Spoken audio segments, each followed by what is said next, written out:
जिन्नात मिठाई बड़े शौक से खाते हैं, और अगर उन्हें तुम्हारी मिठाई अच्छी लगी, और लगी वजह यह कि वो पूरी 20 किलो खा गया, इसका मतलब यह है कि मिठाई अच्छी थी, उसको पसंद आई, तो ये कभी भी आ सकते हैं। तो आप एक काम करो, बेहतर ये होगा कि आप वहां से वो दुकान बंद कर दो, क्योंकि दोनों सूरतें हो सकती हैं, या तो अच्छे में या बुरे में।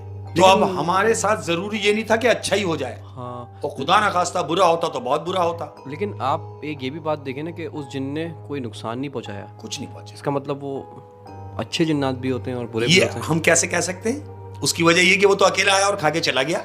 अब ये तजस्सुस अब्बू के जहन में है, दादा कह रहे हैं कि ये फिर भी आ सकते हैं। हाँ। अब जब इन्होंने बोला कि फिर आ सकते हैं, तो देखी जाएगी, जैसे अभी देख ली गई। उसके जाने के बाद दुकान की चांदी हो गई। कैसे? यानी चांदी इस तरीके से हो गई कि जहां 50 ग्राहक आते थे, हाँ। वहां 100 आने लगे।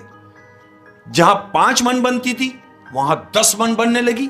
मिठाई की इतनी कमी हो गई कि यानी शाम को मिठाई खत्म है।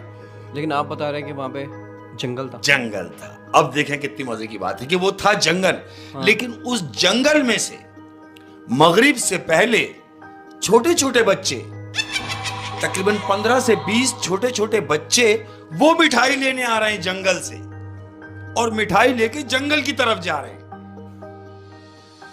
लेकिन वहां तो उनका घर नहीं है। अच्छा, इस जो ये जिन दुकान में आया था जी, इससे पहले ये बच्चे कभी नहीं आए? कभी नहीं आए, कभी नहीं। यानी उस जिन ने दुकान ढूंढी है पहले, ढूंढी है और मिठाई फिर की इन तारीफ बच्चों की है, और फिर इन बच्चों को बताया, और क्यों फिर ये वहीं से? बच्चे मिठाई की वो बच्चे दुकान पे, मिठाई लेने के लिए हमारी दुकान से मिठाई लेके जा रहे हैं जंगल की तरफ। और ये बात वो दुकानदार जानता है।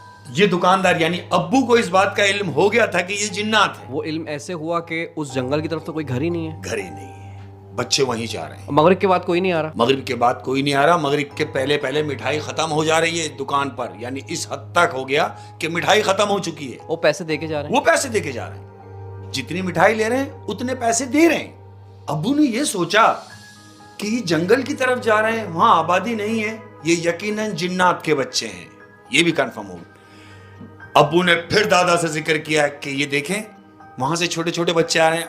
दादा ने कहा कि बेटा अब तुम किसी भी सूरत वहां से वो जगह छोड़ो। तो फिर आपके वालिद साहब के तो मजा आ गए, मजे आ क्योंकि गए। दुकान की चांदी हो रही है, सेल हो रही है दबा के। बिल्कुल और ऐसे मजे ही। की बात ये है कि सेल वहां से हो रही है जहाँ पे घर ही नहीं है किसी के। बिल्कुल ऐसे ही, यानी अनएक्सपेक्टेड, आप वो तवक्को कर ही नहीं सकते कि ये कैसे हो सकता है, और वो हो रहा है। लेकिन सुकून या पैसा वो सब कुछ नहीं है, जिंदगी रहेगी तो सब कुछ है ना। अब्बू ने दादा से जिक्र किया कि जंगल से बच्चे आ रहे हैं, 8-10 बच्चे आ रहे हैं और मिठाई ले रहे हैं और जंगल की तरफ जा रहे हैं। तो दादा ने उनसे कहा कि सुनो बेटा,